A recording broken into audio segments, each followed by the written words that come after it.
Whoa! It's a YouTube stream from Launders. When does that ever happen? It must be Christmas. Must be Christmas. It might be Christmas for the next couple of months, every single day, because CS2 is coming out tomorrow. Deleting CS:GO. Did you hear about it? It's all over the news. But before they delete CS:GO, we've got a special live stream with our four esteemed guests. Yes, I call myself esteemed because we're going to be talking about gaming peripherals. That's why I've gathered everybody here today. Of course, me, Launders, the A-Zone brand ambassador, who will be unbiased about headphones. Maui, the best co-streamer of ESL Pro League on CSGO. I saw you on like the front page actually on Twitch when I was looking for, maybe it was my personal recommendeds, but Twitch knows what I want to watch. Maui's been killing it on the co-streams. We've got more of that. Semphis, the biggest CSGO player of all time. I think he was actually the biggest CSGO player before, but now he's the strongest and biggest as well, because he was always a giant, 6'6". And then Frequency, the master of Windows.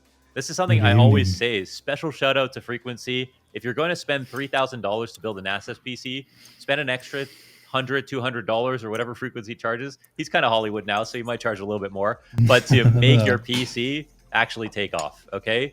Because on it, Windows has so much garbage in it that people like Frequency are absolutely necessary in today's age. So everybody, welcome to the show. We, of course, have been playing Counter-Strike for 20 years. We have used every mouse, keyboard, headphone, and graphics card generation, all NVIDIA probably, since the beginning of time. And we have a lot of opinions and stories to talk about. That's not even an exaggeration. Yes, actually, actually true. Yeah. I was like having a conversation the other day with like other people about what the GOAT GeForce card was. And I was like, the 1660 Ti was like where it was at. And the 1080 Ti would probably hold up even today. But okay, today we've got a lot of graphics, a lot of stuff to show you guys. We're going to have pro players tier lists. Pro players gear. We're going to have a survey, which we can take a look at in the next couple seconds, where A-Zone asked everybody what their next gaming upgrade would be. So it's a survey. It's a survey that asked a bunch of players. Most of them were CS:GO players, what their next upgrade would be. Here is a tier list from those results. I think there were something like 400 or so contributors. The viewers at home. Well, everyone who did the survey, right? This is the tier list that they have completed together. I don't think they did a very good job, guys. What do you think? It's pretty bad. It's It's actually really bad. It's actually okay. It's fine. It's fine. I think it's fine. Yeah. I mean, if you look at the top passes like CPU, GPU, this is what you get with good frames. The monitor you're gonna see like good hertz, feeling smooth. I mean, the headset is not debatable. I think the mouse is more important. You gotta see the headset with a good mouse. For me, it depended on like how good the rest of your stuff is. Like, is your computer trash? Yeah. Or is it like all right? Because like if I get like decent frames, then I would rank like something like a mouse a lot higher.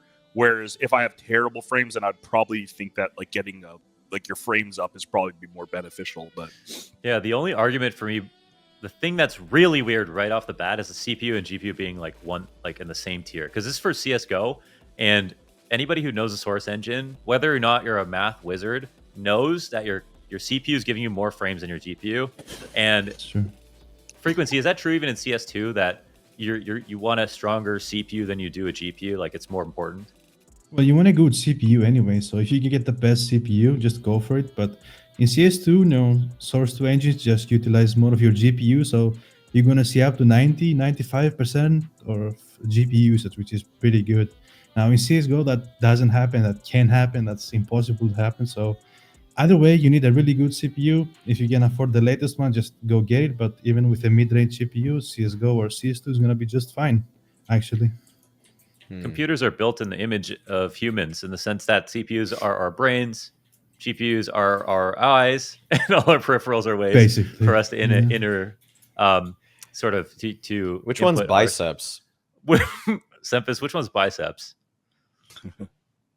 Sorry, I was responding to someone in the chat. That was my bad. Which peripheral is biceps, or which is back? Which is your back? The back's the one that's got to do with the heavy lifting, right? So that's got to be like your CPU. Yeah, I probably. think. Okay. Like your CPU is definitely carrying it, at least in CS:GO, because I feel like other games like the GPU is a lot stronger, like But the or thing more is- important. So I think that's why I have issue with it CPU being S tier, because like we all have backs. Like, so I was assuming we had a baseline level of back. So that's why I wasn't rating CPO super high. And maybe I was making us too strong of an assumption here that I'm getting, say, 100 to 200 frames with any CPU, whereas I think some people are probably ranking CPU and GPU high because they probably think that, you know, these games are just, or their computers themselves are not actually even getting 150 frames. So yeah, I guess at the end of the day, those can be important. I can see where people come from. It's not the world I live in, though. So really quick, like what do you guys consider like low frames? Like what would be like you're gonna upgrade before getting a mouse or something? Like for me, under 300 frames, I start feeling it. Like when it starts dropping to like the 250 range, 200, I start feeling like my mouse no longer is responding to my hand like quick enough for me personally. Whereas I've heard other people, they're like, oh, 250 is fine. Yeah, under 250 is where it's bad for me. 250 and above is fine for me. That's Okay, my I've got a counter though. Would you rather have like 250 constant or 300 to 400 like with a lot of sort of variation or Constant. I think always. constant, All the honestly. way, But yeah, baby. Yeah. Yeah, that's the thing. Like in Source Engine, the way it feels, of course, is that if you have consistent frames, as long as it's above your hertz, I think that's the key thing. And you don't. And then the 300 is nice because we're at like, well, we're at 360 hertz monitors, but let's say a lot of people are still at 144 or 200, probably on the higher end, and then a few percentage have moved up to 360. You just want to stay well above 240 in terms of your frames. Frequency, could you explain that the you know your hertz on your monitor versus your frames in game and why you want to have more? Well, you need to have more frames. For example, if you have 144 hertz monitor, you need to have above 104 frames because your game is going to be feeling way smoother. You're going to have less input lag, which is like insane. I mean, you know, who doesn't know about that? It is super important because if you drop below like 144 FPS or if your monitor is 144 hertz and you drop below that, your game is going to be feeling way like it's unstable. It's going to be super sluggish. It's going to be really laggy, and you don't need that. So the more hertz you have and the more FPS you have, and if you can maintain the good frame rate above your refresh rate, it's going to be the best of the best. Well, in CSGO, you can do that. It's super easy. And in CS2 as well, it is quite achievable with the new Source 2 optimization. It's super good. It's very nice. Frequency, do you know the numbers? I can't remember them off the top of my head. It's something like 60 hertz is like 8 ms delay, and then you go to 144 hertz and it's like 4 ms delay, and then and then you go from 144 to 240, and the difference is noticeable. But I don't know if you guys remember, but when I went to 240, I originally didn't really notice a huge difference going to 240, but going back down to 144, and you're like, oh, okay, this is choppy. Yeah. And I've heard a lot of people, I don't personally have a 360 hertz monitor, but I've heard that the difference is a lot less noticeable the higher you go. Like once you start going 240 to 360, it's kind of like, sure, if it's kind of like a bonus, right? Okay. I want to put a pin in that because we're going to actually go through one at a time. So we're going to start off with mice. But before we do that, after a few categories, we're going to do a giveaway for a pair of A-Stone headphones. You know, I talk about them every single day in my YouTube videos. You say they're too expensive for you. Well, now they're free. Okay, motherfuckers. So you can get one if you just wait. So, but first, we're going to go through each of the different peripherals, starting off with the mice, and then talk about our personal loadouts, the tier list that we have created, that we've seen, what the pros use is another thing we're going to look at, and Frequency is going to hit us with a pro tip at the end of each category.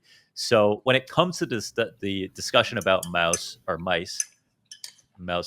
I want to say, what for you is the most important feature characteristic of a mouse? Is it the scroll wheel? Is it the mouse weight, which is a popular thing these days? Is it how light the clicks are? Is it the sensor? Is it the shape, which is something that's really personal to each person?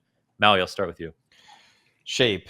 And I've made that clear with the mouse that I've been using, because I'm using a mouse that is probably behind in almost all tech, but I just simply like the shape. I'm using the Logitech MX518 Legendary Edition, because I've literally been using the same mouse shape for over 10 years now. I was using MX518 original, G5, G500, G500S, then I went back to the legacy MX518 because I've tried out a ton of mice, and I know that if I use this exact shape, I don't even need to warm up and I can drop 20 kills in a FACEIT game. Like that to me is the biggest difference. And I just know that I'm not going to actually probably invest the amount of time, like 100 hours with aim training to get good with other mice that, yes, they're probably better in terms of performance and certain key aspects like weight or like the sensor or things like that. But if it doesn't feel the way I want it to feel, then my aim's not going to be as good. And at the end of the day, I just want precision with my pure hand moving the way I want it to. As someone who has I have quite a big grip, and so I've actually found it very difficult to find a mouse that has the right shape or big enough in general for me. So I've had very few options. Right now, I'm using the EC2 CW, which is good enough in terms of size. Semphis, how do you feel about shape, or what is your sort of most important characteristic of a mouse? Honestly, I kind of agree with like Maui in that sense of the shape being the most important. I think as long as you have a baseline sensor, it's not like glitching out on you, like flying up at the sky or something. Like the original Rival from SteelSeries used to. I love the shape, but if you swipe too fast, you just look into the sky and you can't, at a high level, you can't be having that. But for me, it would just be like the shape. And once you have a shape, then like hopefully the sensor is good enough, and hopefully the company will like expand and kind of like what they did with Razer with Death Adders. They always have a new version going forward. That's awesome. Same with like Zowie. They slowly, incrementally improve the sensors, go wireless, blah blah blah. So that's always nice. But yeah, I definitely think the shape is the most important. And then second for me is weight. And I used to always want it lighter, but now I find just for me, once you start going under like 65 grams, it's almost too light. Like I had a mouse that was like 50 grams and it was like hovering off my desk while I was just like like when I'm gripping it, it's like coming like off. Like it's just, it doesn't feel like there's anything even in your hand. So yeah, like they got these mice coming up that are like 30 grams and stuff. And I'm like, I don't even know if that's like a benefit anymore, or it's just like a marketing gimmick. But yeah.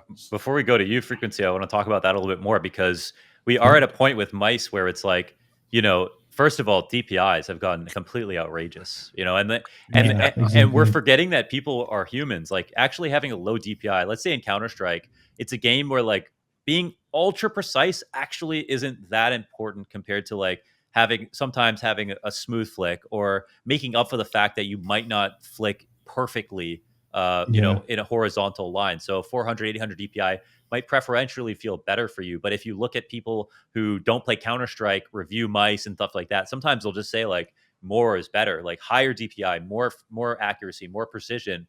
But that's certainly something that you get diminishing returns from. It depends, I give an example of just like, if you look at Guardian in his prime, he used the Kinzu V1.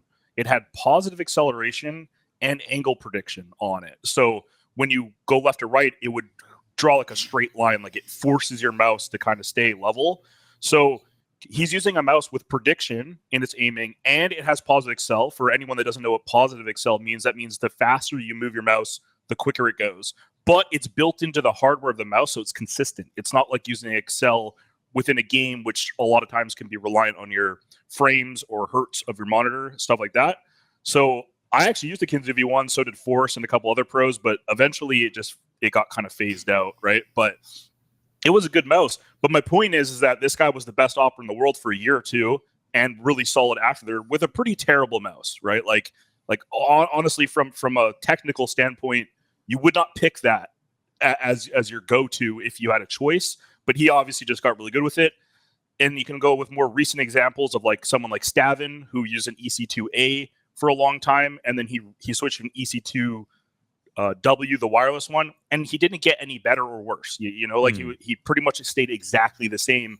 And I think like a lot of people, they use peripherals as kind of like a crutch, like, oh, if I had that or I had this, like I'd be better. Like, sure, it might help marginally, but you're not like doubling your skill because you got a new mouse, I always say if Nico doubled his sense, he'd be twice as good, but it's obviously a joke. I just want to believe it's true. And yeah, the Kinzu, the cult of Kinzu, I should say, was like pretty big at one point, even though there was this built-in Excel. And yes, there is a difference. I love that you pointed that out between mouse Excel that you have in Windows and a good mouse acceleration, because there's a lot of great Quake players that used acceleration to like during their primes as well. It was just heresy and Counter-Strike. Frequency, what about you? I'll quickly note that Calyx and Xantares both still use Excel in CS. They probably forgot about it, actually, to be honest. I think they got used to it. They forgot about it and they just use it. It's super odd that you see people use mouse acceleration. It's super awkward for me, but either way, like in my opinion, shape is king. I don't care what anybody says. There you go. Like, I mean, Xiao might still use the 3360, 66 or 3060. Like, you know how old this is? I don't even remember. It's like older than me, and it's amazing. The shape is king, guys. I don't care about the sensor, man. If I can shoot good with this, I'm just gonna use it. I don't care like how old the sensor is. If I like it, I'm get used to it. I'm gonna use it, man. I don't care. Yeah, well, I mean, Super that's easy. you're using the Death Adder, which this Death Adder, in terms of like its sensor, people are saying it's like the best that we've ever seen with Super whatever responsive. combination. Yeah, and I've tried them, and they definitely feel excellent. Oh, there we go. So obviously you've had a long history with Logitech, but you've got a few different mice on the table there, Corey. Yeah, shout out to the Razer guy. He gave it to me when I was at the IM. Shout out to Jimmy. Jimmy Akuma. Yeah, he gave me one of them. Yeah. It's a nice mouse, honestly. It is. Sometimes I have like 3 mice on my desk and I just like alternate through them. Yeah. Oh yeah, and the mice weight.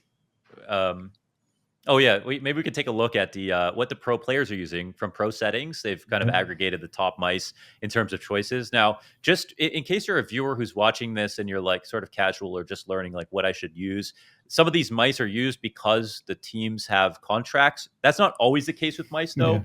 I think I have a suspicion like the G Pro, for example, would probably still be a top mouse, even though a lot of teams are sponsored by Logitech. But just so you're aware, some of these mice, they've been introduced to players because of sponsorships, although they are all very good. The G Pro is super light, man. It's like a laptop mouse. I bought it and I sold it the next day to my friend. It's so man, I have big hands. Like imagine I've been using the G403, the Logitech mouse, for like 9 years. I bought like 10 of them. Well, they all broke down within 2 months, but that's another story. The mouse is super heavy, but the shape is so good. That's why I used it for so long. But the G Pro X is like good technology. Even Simple use it, I think. Is Simple Nico? I don't remember. But Simple actually, I think he helped make it. So he had a special contract with Logitech so that he had to for a while. I think he was just lucky that they ended up making it good. It's super accurate, but it's so light, man. I can't use it. My aim was like going all over the place. I couldn't use it. It was so light. Yeah, that's a weird thing as well, because everyone's telling you these days, like, why would you want it to be heavier when you could put the mouse exactly where you want to be? It's like an extension of your arm. But in reality, you don't have to buy into that, guys. You can use a mouse that's a little bit heavier if it's comfortable for you. If it has the right shape, that's always going to be paramount. Some people, like me, for example, I prefer ergo mice, and I can't use all ergo mice. But like a Kinzu, for example, I couldn't use. That was an ambi mouse, and there's a few that are like that are not as good for you. But you've got to go into the store and try them, and I think you got to put your hand on them. You got to make some friends, go to their houses, try their mice. Some people have a bigger budget and they can actually just buy them. But I think ultimately you're not going to find the right mouse from you just from watching other people use it. I think that's a really key thing. You got to spend and if you some live money, in an area, if you live in an area where you can't test mice, or you're just like a country that doesn't have a lot of options or whatever, you can always, if possible, you can order off like Amazon and stuff and just return them as well. Like try them for a couple days and return them, because like I understand when if you're 17, 18, $100, $150, $200 on 5 mice is a lot of money. That's like $1,000. So like I totally understand like not being able to try every mouse. So that's one option that you have. Just try not to get banned. I have a friend or two. Okay, so all right. So to round out this conversation, we're going to look at. So we've all created tier lists for our peripherals in which we think are the best in what category, and we had the viewer one, which was submitted with a survey. Now we have ours to reveal where we've put mice on our tier list. Let's take a look at that. And wow. Like magic, of course. You could hear the shilling from all of us talking about how great mice are and everything. Yes, at the end of the day, it is a point and click adventure, right? That's the famous Dazed quote, and it's very true. Your mouse is it's imperative to have a really good one that feels comfortable. You can get away with a lot of other. You can get away with kind of saving money in other places, but it's not really about buying the most expensive mouse. But again, it's about finding the one that has the right shape for you. When you get that, that's when you get global elite, guys. So okay, so that's going to be mouse done with. We're going to now frequency. We've got so frequency on the show again. For those of you just tuning in, frequency is a Windows connoisseur. Okay, frequency. Yeah. I'd actually like to know. Should we upgrade to Windows 11? I'm still on Windows 10. I'm very happy. If it works, don't change it, man. The good Okay. old saying: you like it, it's working, you're happy, you don't crash, you don't stir, you don't have frame drops. Don't change it, man. Like you want to have like more adventures or something, just don't change it. I will still use Windows 10, but I upgraded to 11. I kind of started liking them, but if I could go back to 10, I would do it. Yeah. Okay. I All would. right. Okay. So we've got you to come in at the end of each category here to talk about a pro tip. So what pro tip do you have for mice, finding a mouse, using a mouse? Well, it's not really a pro tip, but your personal preference. As I said before, guys, shape is king. If you can test many mice or you go to your friends and test the mice, that will be super good. But it's nothing really special. I mean, you can debate about the sensor. New sensors are better, more precise, super good. But even the weight, it all comes down to personal preference, except the sensor. I mean, you can argue that. Nothing really specific, to be honest. The same with the keyboard as well. It's your personal preference. You can play very well with a $15 keyboard. I mean, it's not optimal. Your finger's gonna hurt, but still you're gonna play good. Now I Okay. use like the Apex Pro, which is like it's expensive, but it's really good. It's super responsive. But you know, even with older keyboards, if you are used to them, just don't change it. Like honestly, don't need to spend more money on hardware if you like something, even if it's old. That's very good advice. And again, it's not always about money.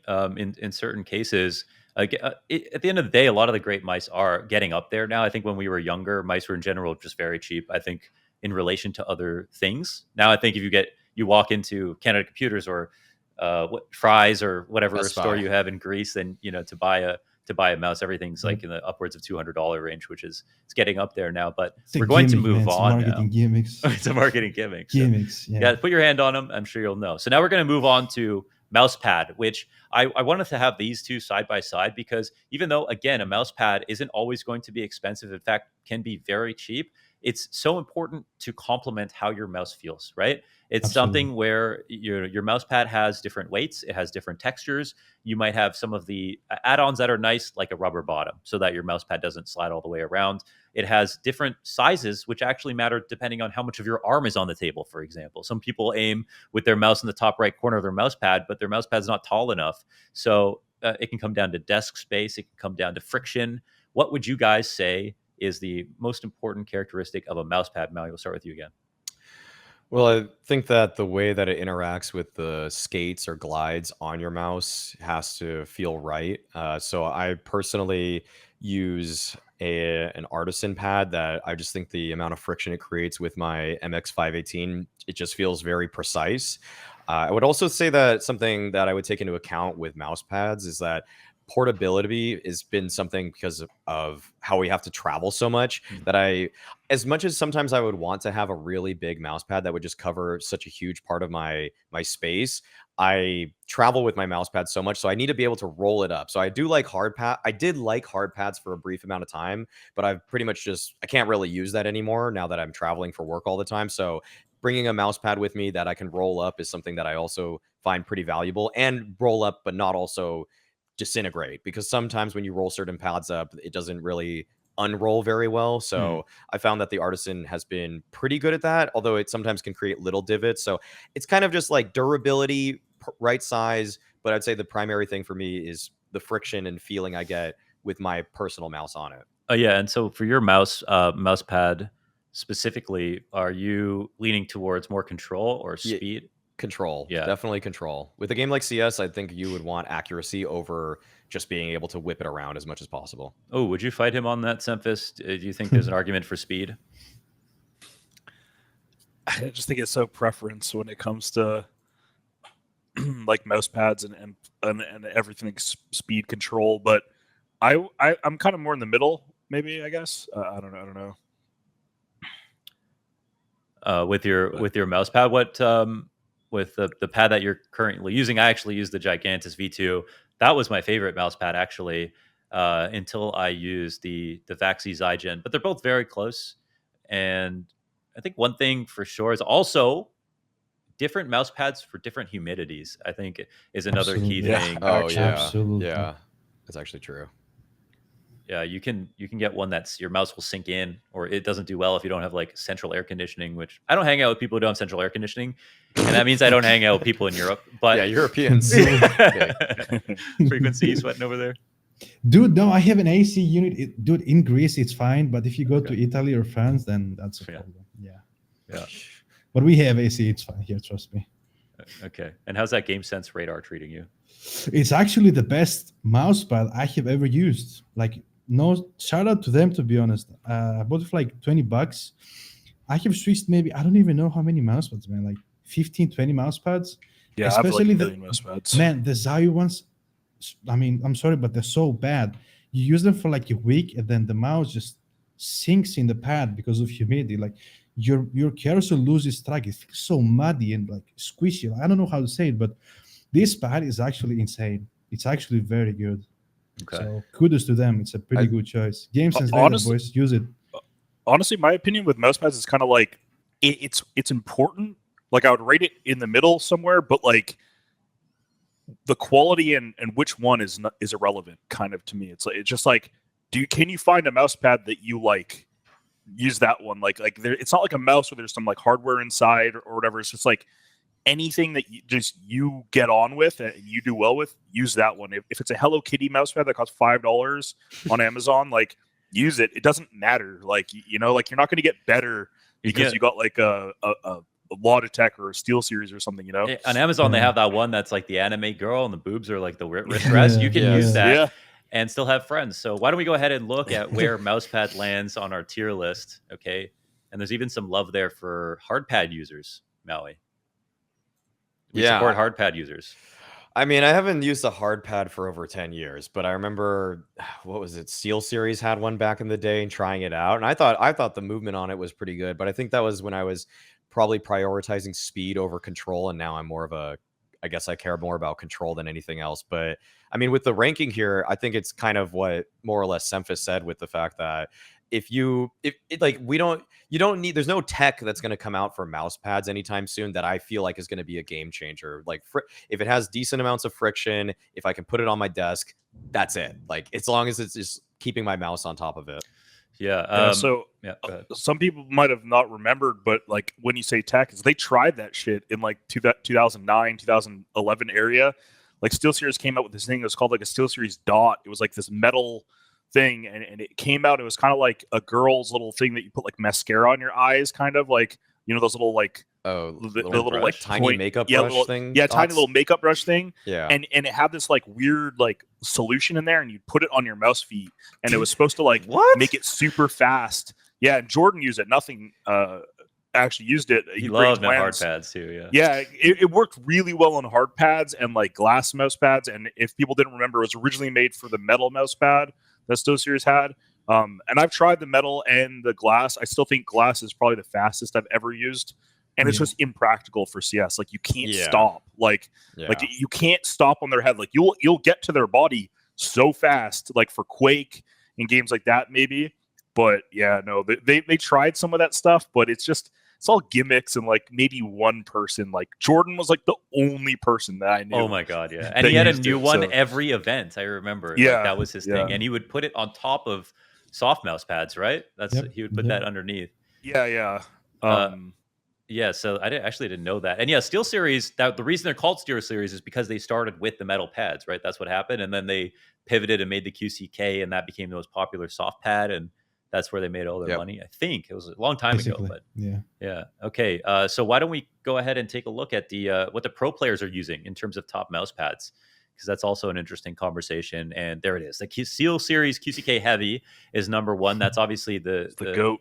QCK, a little bit thicker. You say it's a GOAT. for me, it's not big enough, Tempest. It's just not enough surface area. You need bigger than the I fucking love a heavy. big motherfucking mouse pad, dude. I want that Alright. mouse pad everywhere. Except I don't like desk pads. I just want a big square.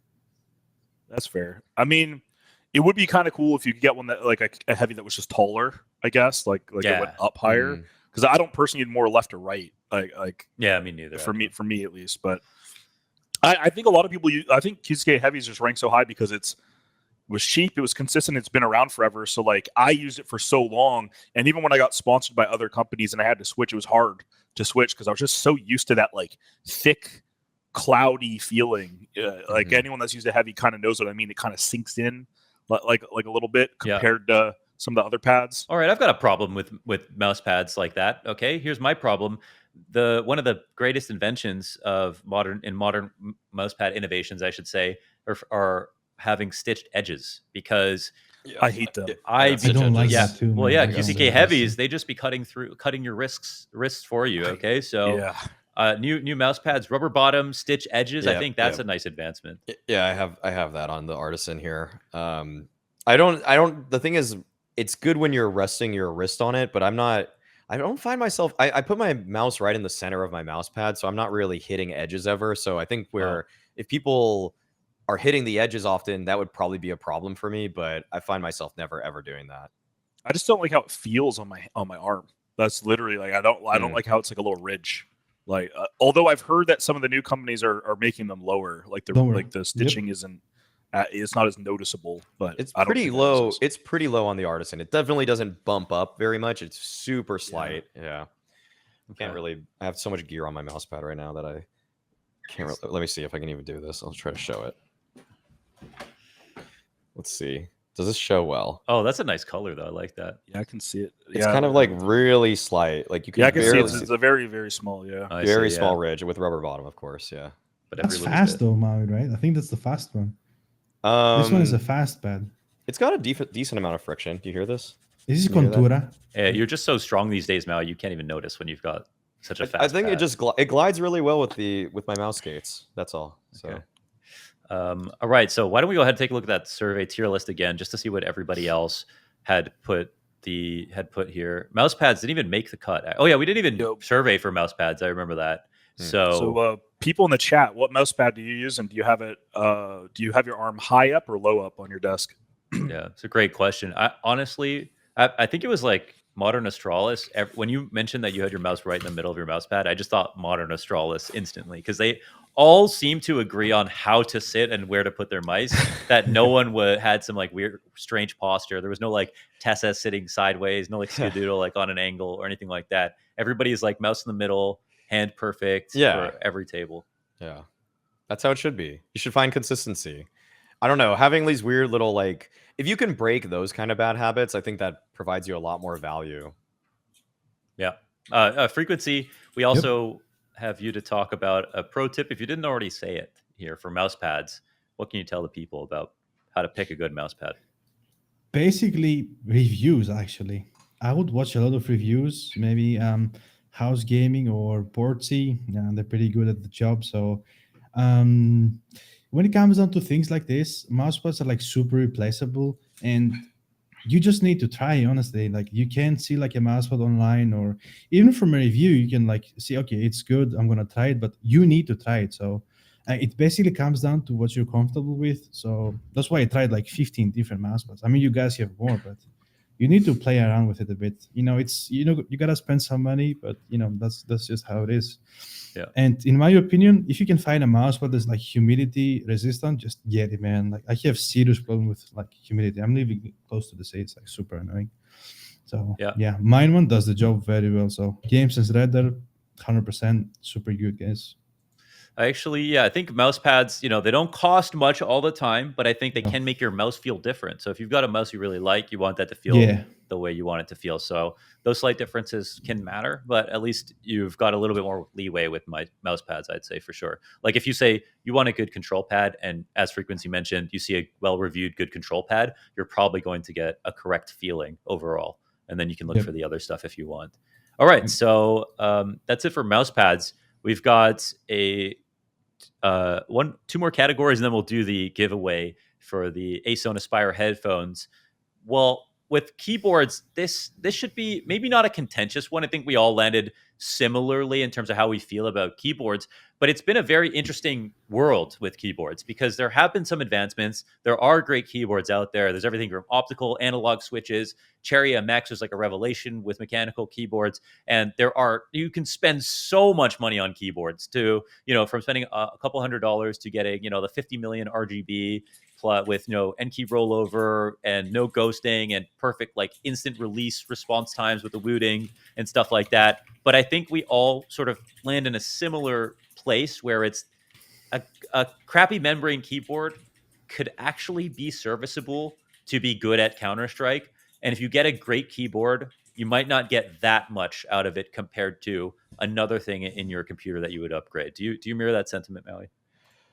With keyboards, it's kind of in a way the last thing I care about carrying with me when I'm on the road, compared to some of the other peripherals, which you can actually control, like mouse pad, headset. Just because with keyboards, sure, precise movement does necessitate a better keyboard. Like I wouldn't be able to use a membrane keyboard necessarily, but once it gets to a certain level in terms of mechanical, like if it's Cherry MX Browns versus Gatoron Browns versus like the Razer switches, I can feasibly adjust to any of those relatively quickly. And after a certain point of quality, it does come down to preference for me, which is why I think it's a little bit more replaceable. Whereas some of the other things that we've already reviewed, like mouse, if it's not the exact shape I want, I have a pretty hard time adjusting easily. Keyboard's pretty versatile. Semphis, or do you have any hot take on this with keyboards, or do you stand in the same place? I'm pretty similar, honestly. I mean, for me, it's like, would I want a good keyboard? Yes. Like I do like using blue switches. I like the clickier the better. So like brown or blue. I generally stick with brown just because people complain about the clicky sounds of the blues. But your girlfriend, right? Yeah, she's pretty close to me. But like, it's one of those things that if I had to use a membrane keyboard, it would be like I'd much rather use the worst keyboard than have any of my other gear be bad. Because I feel like I could be, as long as I can have like WASD and jump, like I feel like I still can play well. Maybe I can't do as cool B hops or that's a bad example because like a jiggle peak. A really good jiggle peak, I think, needs a decent keyboard for me. Yeah, or some of the more technical KZ jumps and stuff where I feel like the clicks do matter a little bit more. But like even at high level CS, like there's not that, like your movement really doesn't matter that much. Like unfortunately, like players like Flusha exist where they don't bind any of their nades, they don't have the best peaks in the world, but they were still insane, for a long time or whatever. So there are examples of that for sure. I actually recently got a wireless keyboard from Razer when I was at the thing. I got it because I'm just coaching now, so it's like a small little one. Like this might not have anything to do with gaming, but super handy for traveling. Like to just put it like in your bag, like it takes up like a quarter of the space because keyboards are just annoying. I don't know if I would recommend it for playing. I would get the other one, but definitely handy for if you're traveling to work or going to local LANs or something, I will say, I think that the one thing that has shaken up the industry from keyboards for me was Wooting sent me the Wooting 60E recently, and I gotta say that this keyboard, like the like 0.1 millimeter release capabilities, and you can customize them to be even lighter if you want with the full analog motion. As a KZ player, you can actually tell the difference. And I think that right now you've got Steel Series coming through. I think the new Razer keyboards that are coming out also have the same technology to literally copy what Wooting are doing. So if you haven't tried those, I think that's a position where now keyboards, I think, become more relevant because you'll instantly feel your movement actually get better. Your peaks will be a lot better with this keyboard. I saw Stewie using a Wooting keyboard and he started raging at it, so I have sworn off of Wooting. You know what people do? That's what's bad about that is because they make the release too low. So they think you can just max it out to make it like 0.01 millimeters, but you just need it to be like 1 millimeter. The real magic is in how quickly it releases when you let go of the key. You want that to be instantaneous. Whereas with the actuation point on other keyboards and other keys, it takes long enough that if you're pressing multiple keys very quickly, your movement can get a little bit jumbled. So I think Wooting got famous because of how how light you can make the key press, but it's actually the release point that's more important, and you can leave everything on default. I will say everybody I know that has a Wooting says it's great. I was just trolling a little bit because Stewie's just going to look for external reasons to rage instead of looking at his own gameplay. Whoa, whoa. Someone clip it, send it to him. Frequency, what's your take on keyboards? Well, build quality matters, super important, and actually the sound as well. Now, I don't know if James Bardolph is watching the show, but he's the special guy on the keyboard section. Yeah, he has like everything, but switches matter. It depends on how heavy the switch is. You know, I like my switches soft. I like light keycaps as well. I don't know if you guys know about this, but if you change your keycaps, you know, your keyboard can like be more beautiful, and it will actually feel lighter as well. So it kind of helps with your fingers too. But either way, modern keyboards are so responsive as well. I mean, look at Wooting. Were they the first one to release this technology? I have no idea. I think they were the first ones. That's why they get copied by. Yeah, probably. So actuation point. Nobody really plays with 0.1. Like you can't play. Like it's unplayable. The sweet spot is like 1.2 for me. It's like 1.1 for PUBG is like very good as well. You know, the lanes are so fast, and especially in CS:GO, if you jiggle pick from banana as your CT, if you jiggle pick banana with low actuation point, like you can't be caught. It's like a cheat. I even posted about this on Twitter. It's like super good. But yeah, that's about it. Build quality is one of the top things for me. You don't want your shit to break. So I think keyboards is one of those things though. If you spend a lot of money, you get something really fun. Like you get something that's like very nice to use. You get something that's like it just feels great, like the click sensitivity or like red, blues, and browns, whatever you prefer. You can get things that they just look so beautiful. Custom keyboards are just so great to look at. Like it's sort of just as much art as it is function, I think, in your loadout, when it comes to things that you buy. And I think once you reach a point, and people who get into the keyboard community, like James Bardolph, for example, you know, they'll spend into the thousands just to get something that looks cool and also feels great. Very well. And sounds great. Yeah. So yeah, we do a lot of typing on our keyboards, so it's nice to have it be comfortable and look good. I mean, James, the thing is, keyboards last forever too, as long as you don't spill something on them. True. Like they're very like resilient. Like whereas mice break all the time. I feel like whereas you spend money on a quality keyboard, I feel like you're good for like 5 years usually. Like that's so underrated, man. Like is there a company that actually can't be criticized for their mice breaking? Like it feels like every company has had periods of time where like like people complain about Logitech, Razer, a lot of companies because their mice just give up. I remember Steel came to CS Summit or whatever, and the final mouse guy came there and was like early on, and then he's like, I brought you like 2 of the new final mice. He's like, oh, you only brought me 2? I need like 5 because your mice always break. I just said that disappointing in person. One last thing about keyboards and the fact that they are aesthetically pleasing is that beyond that, given that I was James Bardolph's roommate, it is a tactic that you can bring a woman over and show them keyboards. Like that clearly works. So verifiably proven to. Okay, it's the cure for male loneliness. Actually, it is one of the many cures for male light loneliness. Up keyboards. His Tinder profile is just like his keyboard collection. It's not even a picture of him. It's just, Gator on Gary. Good, that's good. Okay, all right. Cherry so Chad. okay. So why don't we take a look at where keyboards land on our tier lists and see if they landed softly. Okay. As they pop up in 3, 2, 1. Okay, there we go. And now we've got a little bit of parity at least with keyboards going in a few different spots. Maui's, at B. Semphis hates keyboards, frequency, the 2 level heads here. And I think that's just sort of what we expect with keyboards again. But I think you can get a good keyboard. I will say there are top KZ players that still use memory and keyboard. So an argument and shout out to those. But in terms of enjoyability, you can go far if you spend a couple extra bucks.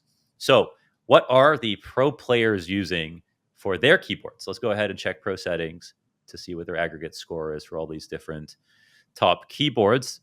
A lot of them end up being Logitech. Okay, it's just a split here. But the Wooting, shout out to Wooting because, again, they're like a pretty small company compared to some of these bigger dogs, and they're breaking into the top 5. I'm really curious. I don't know what all the switches are, and I kind of care more about that sometimes than even what the keyboard is itself. Like, are they using browns on these or blues or reds? Like, I want to know with the keyboards, like, and I guess that's a reason that maybe you could rate keyboards differently. If you're just going to switch out the switches anyways and just put in your favorite Cherry MX Brown or whatever it is, then I feel like they're all fairly replaceable to me, because at the end of the day, I just care about activation and release more than anything generally. Yeah. Okay. There are a decent amount of people that use like blues or browns, and I feel like if you average it out, I'd say for this is just from me asking, because obviously I don't have like a database. I'd say most people use reds, on average for pros. Yeah, but I personally don't like red. I rather blue or brown. But same. That's generally what I've seen most people use. Stewie won Boston on brown or on red or black. Sorry, on blue. So I was under every color, even some shades. On orange. Yeah, the two things that Stewie did, he won Boston using blue keys, and he also won with sleeves on, which is not something that we're going to talk about. But some people say don't use sleeves. Torzy was wearing NBA shooting sleeves today when he was playing, and he's been playing better since he started wearing them. Wow. Okay. Yeah. All right, so we're going to have one more here before we go to a giveaway to give away a pair of Ace-Zone Aspires. The next category, funnily enough, will be headphones. And we can talk about headphones and what makes them important. Of course, I am the Ace-Zone brand ambassador. I started using these headphones because I really love them. They are using them at all the top events right now, like ESL and Blast. And they have really good ANC, and they're having been tested by a lot of players in Denmark. You can tell that they're made by Counter-Strike people. And I think that the big thing with headphones, I guess I'll ask everybody what they feel is the most important, but I would say the big features that come to mind are going to be your ANC, depending on whether or not you like it, whether or not you like open back or closed back, whether or not the headband is comfortable for all day wear. I think that's actually huge. And then of course, how well the thing is EQ'd. I think there's something that people will say is you can EQ your own headphones to try to make them sound better or worse. But I have never been able to EQ headphones to the same degree as really well done ones, like these Ace-Zones. HyperX headphones are obviously really great as well. And there are some cans that do stand out. And I think I would say the common ground for us, I'm just going to go out on an assumption and say that headphones are, in Counter-Strike, it's something that if you have bad headphones, you won't really know because you're not hearing footsteps you don't hear. When you have good headphones, then you know when your teammates don't have good headphones. And dying because you have bad sound is one of the least fun ways to go in Counter-Strike. And so I think that's where headsets and good audio is very important. What would you say is a key factor or thing that stands out about headphones for you, Maui?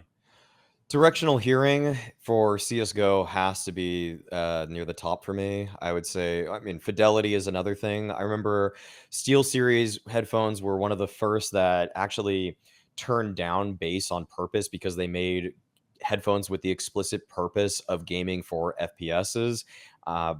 And that, to me, made a pretty big difference when I shifted early on when I was a young teenager from... God knows, I have Plantronics maybe headphones is what I was using first. And then I got SteelSeries and I was like, okay, I can hear way better now. And a similar thing happened to me when I was playing CSGO, where I also use open back headphones on normal day use, but then I switched to HyperX Cloud 2s and I was like, oh, okay, I'm blowing my eardrums out a little bit here, but I can hear absolutely everything. Mm-hmm. And so all these different factors with comfort, that all matters too, because at the end of the day, I'm not still using Cloud 2s because they just weren't comfortable for me. But when it comes down to it, I want to be able to wear them for long periods of time, and I want to be able to know where everybody's coming from at all times.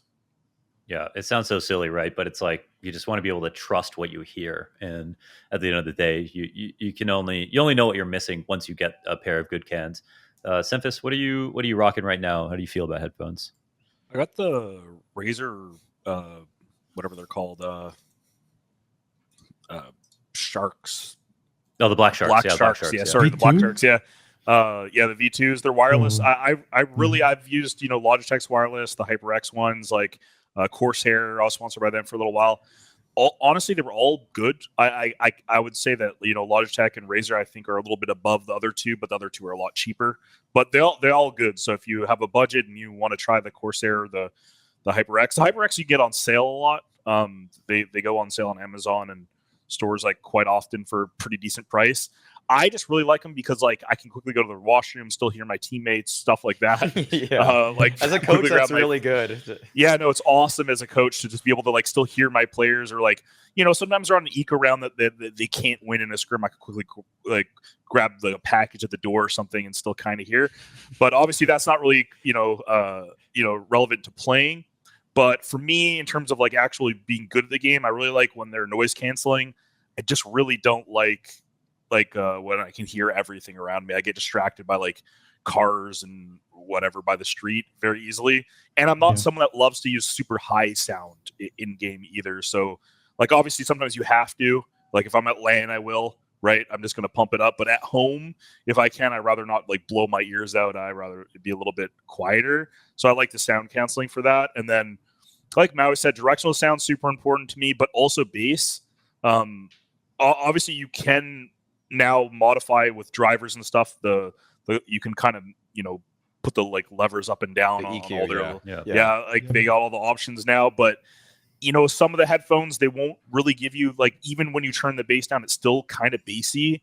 I just think it sucks for Counter-Strike because someone shoots an AWP and it's just like you're like you can't hear anything anymore. Like so, I just I'm really anti-bass. And then just being honest, like most big events, you don't even really use headphones anymore. You're usually using in-ears with helicopter headphones over. So I actually stopped caring about like having the latest state of the art headphones at home because I was like, well, I'm kind of preparing for LAN as my like main thing. Because like as a pro, when I was active, I was always trying to make my home setup mostly like it would be on LAN, just so that I would transition easier.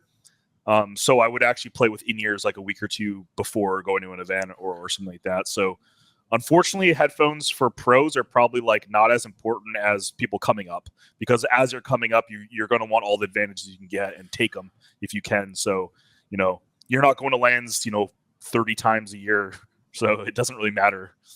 Have you your players used the ASON headphones for just the noise canceling at events?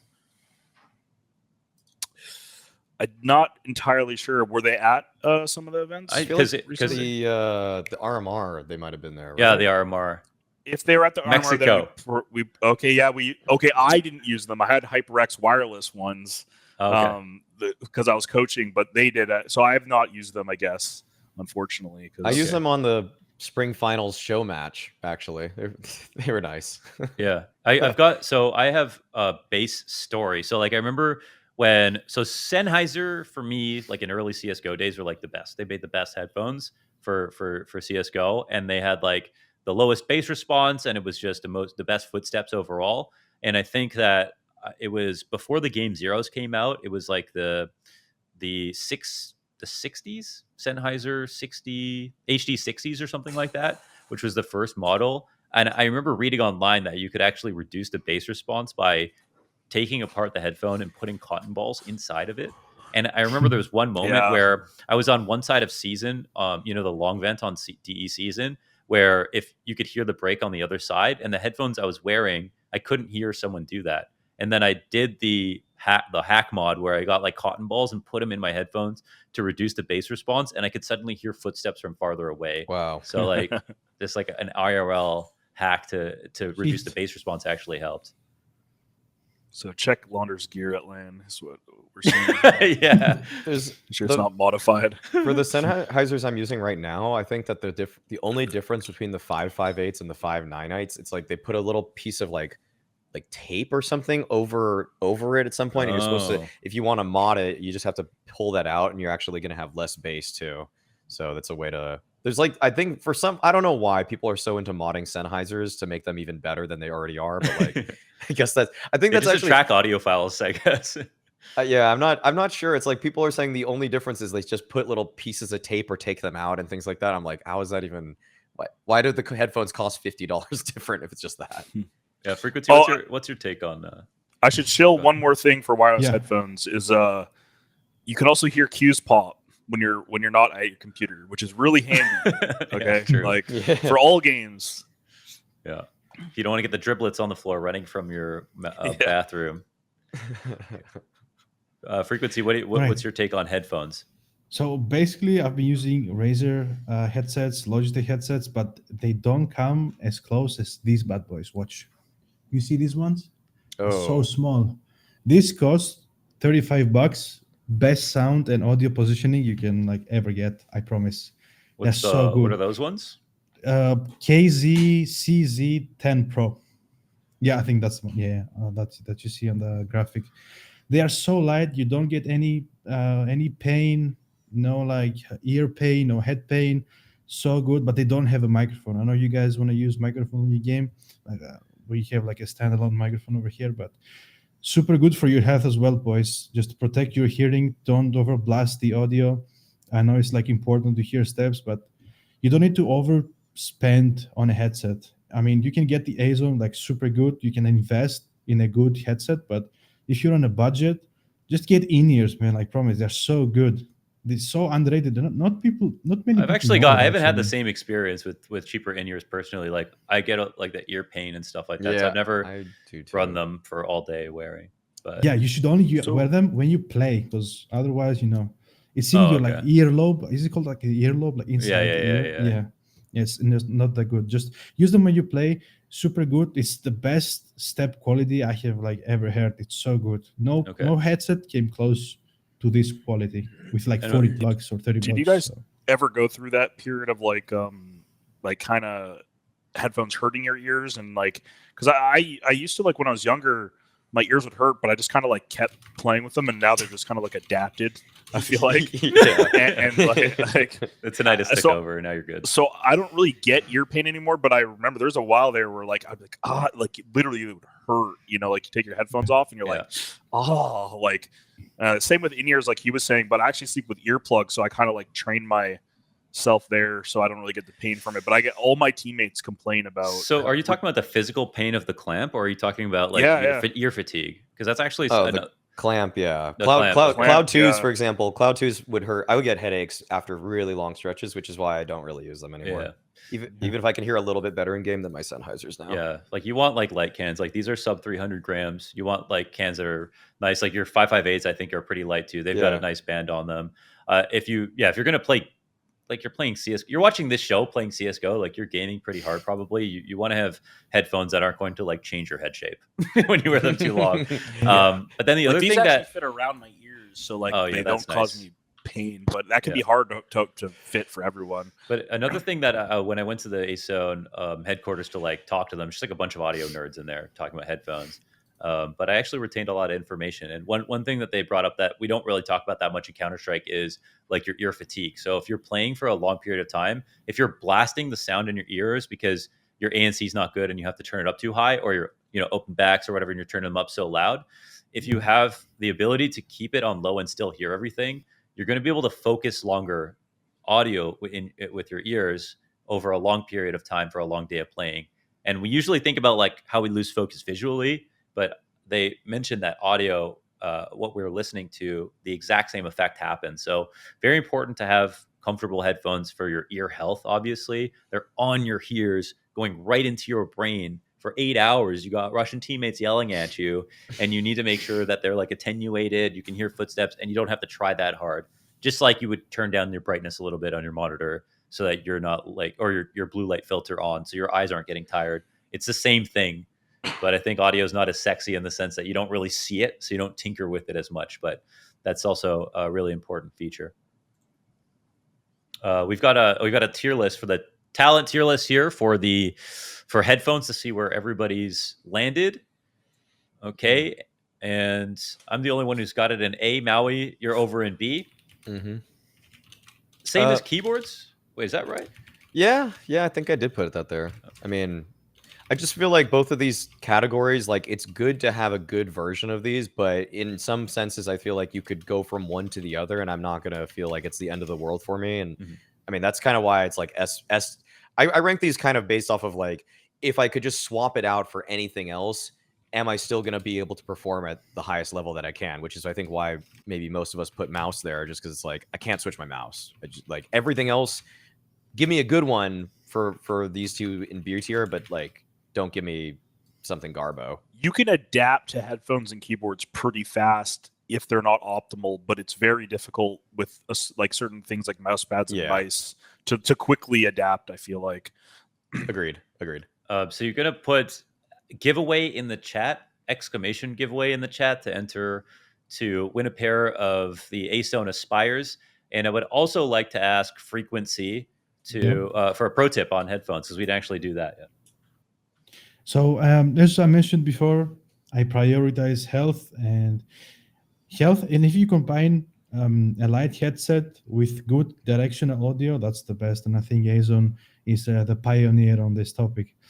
As I said in the keyboard tips and the mouse tips as well, it all comes down to your testing. So you might need to spend I don't know how much testing you want to do, but you need to test a couple of headsets and find your optimal one. So if you have the money, if you can invest in a good headset, go with the Acezone. I mean, you can get covered. But if you're on a smaller budget, get a cheap in-ears, super good, super budget friendly, and you'll be good. Yeah, take care of them, man. I mean, when I go and sit down at the caster booth, and it's Henry G has the absolute worst ears ever. The headphones will be on the desk, and I can hear them as if it's speakers blasting the headphones when I go and sit down. So his headphone volume is maxed out. Anders is maxed out. Mine's is halfway through. It's something that, and also every time you get tinnitus, that's you losing a little bit of hearing. That's not an old wives' tale, right? If you I'm not sure anymore. The old wives E type. Yes. High frequency pitch. Yes. So if you hear that, that's you losing a frequency or something. I'll just say the rest this: of your life. I don't you know have good ears, because I remember I think we would swap out, or was I in your seat? I have pretty good. Was I in Scrawny's seat or your seat? For Scrawny's Bash? are even better than mine. I'll say his volume's lower. I think I might have been in Scrawny's seat actually, and Scrawny's, he would turn mine down every day, and I felt like mine was pretty reasonable, to be honest. Yeah. Also a symptom of who goes to the most shows. That's for sure. Go to the most music shows. Yeah. Exactly. Yeah, that's true. That's true. And I wear earplugs now. That's something tangent, but people should just invest in earplugs if you're going to music shows once a week or something like that. Okay. You can even get partially reducing earbuds for concerts now. I think I saw where they dampen the sound, but they don't completely. You can hear everything perfectly. I wear those. Yeah. I wear those for every show. Yeah, I've gone through a couple different brands. Yeah.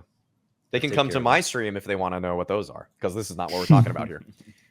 There is I've got something from chat. There is tinnitus that is caused by stress as well and gets better or worse depending on your stress level. Okay. Yep. Interesting. That's based. Yeah, that is based. That's just based information. Yeah. Remember, I can't verify it at all. Yeah, true. I can't verify it, but I will listen to that. Yeah, all right, exactly. So that's what based is nowadays. Yeah. Okay. Giveaway is closed in 10 seconds. So spam away, and then it's going to be locked up, and then we're going to move on to what's most important about the last three things on the tier list or choices between monitor, GPU, and CPU. Okay, this should be an interesting place to end the live stream, and I think we should start with monitor. Okay, monitor is a really cool thing to talk about because the steps and progression for monitors has been very interesting, I think, for a lot of us who, the human eye can't see 144 hertz into now we're on 500 hertz, and people are still seeing that there are some benefits. I personally have tried up to 360 hertz, and I've actually seen the benefits. I am getting to the point though where I say it's a little too fast for me. Okay, I kind of want it on the pistol round, but after that, I'm pretty good with 240. My monitor overclocks to 70. I keep it at 240. So that's a sweet spot for me at 33 in terms of years. I think monitors, I think you get a lot of the same panels. Okay, I'll just say this. Most panels are made by Samsung or one or two producers in the world. You get different advantages from your monitor stand. You get different advantages from the UI, the special settings like DIAC, for example. So Maui, again, we'll start with you. What is the most important thing of a good monitor? What's the most important feature of a good monitor? Ooh, I think I kind of see it from the competitive standpoint here, because I think that there's a lot of great monitors on the market right now. Anything that hits 240 hertz or better, I'd say is just fine for me. But for what I would care about if I were looking to compete is something that's kind of industry standard because you can't take a monitor with you. So you might as well, in some ways, just use the monitor that's on the competitive circuit. And that's why I use a BenQ personally, just because they have it at every tournament. You can put in your settings like 1-to-1 for what you have at home. And so even though, I see you have an Ace, I've tried other monitors out. I think that they're all fantastic. So many are so good, but I just want one that I can replicate the settings wherever I'm at. So it's a little bit less of a discussion for me in terms of like what's the fundamental characteristic other than just simply can it hit 240 hertz, because I actually don't use most of the other stuff. I use a little bit of the black equalizer stuff on BenQ, but I actually turn DIAC off. I don't like how it looks personally. Really? So yeah, I like so I'm it not a lot, fan actually, of it. in CS:GO. Yeah, in I don't know. desktop it looks horrible, but in games I actually like it a lot. It's a popular setting, but I actually don't like it either. I don't know why. When I'm tracking people, I feel like my eyes are like, it's like there's like a flicker, a very, very light flicker that I notice. Yeah. It's like a blur. Sort of, I'm not a fan of it, but I mean, that's why I would just say for other people at home, just can you compete with it? And you're not going to bring your monitor everywhere. I think Robs does this as well. He uses the 240 hertz version of his Zowie monitor because on the events they don't have the 360 version yet. So he just downclocks. Yeah, I think Robs told me this. Robs or Twist, one of those guys. I don't remember. Yeah, that's one thing actually about the like ace zones at on LAN. People using IEMs because they're not sure if you're going to get ace zones at every single event and at home. So why would you get used to headphone audio when you're going to use your IEMs and you carry those with you everywhere? And so you get the same thing, and that's actually to their disadvantage in certain things. Like for example, in monitors. Some people would like 27-inch monitors. Maui, you're using a 27-inch. I use a 27-inch. I think it's actually really nice, especially if you're going to play on native. 24-inch on native, everything's way too small. 27-inch on native, I think you're cheating a little bit. It's actually pretty good. Xemphis, are you on 24, 27? I'm on 24. I always just stuck with the, normal LAN monitors or whatever. For me, I do not own a 360 hertz monitor. I've played a little bit with them on LANs and stuff. Maybe if I played longer, I could notice more. But talking with people, it seems like 240 is good enough. 360 might be slightly better, but I don't think you're going to get if you have other things to upgrade, I would upgrade those first before going to 360. It would be more near the end of my list. Although, if you're on a 60 hertz monitor, I would definitely spend the money to get a 144 or 240, guaranteed, get off 60 as fast as humanly possible if you can. Even then, like Zai Wu, he went pro on 144 when 240 was the norm. So it's not like you can always be amazing without perfect peripherals, but you don't want terrible, right?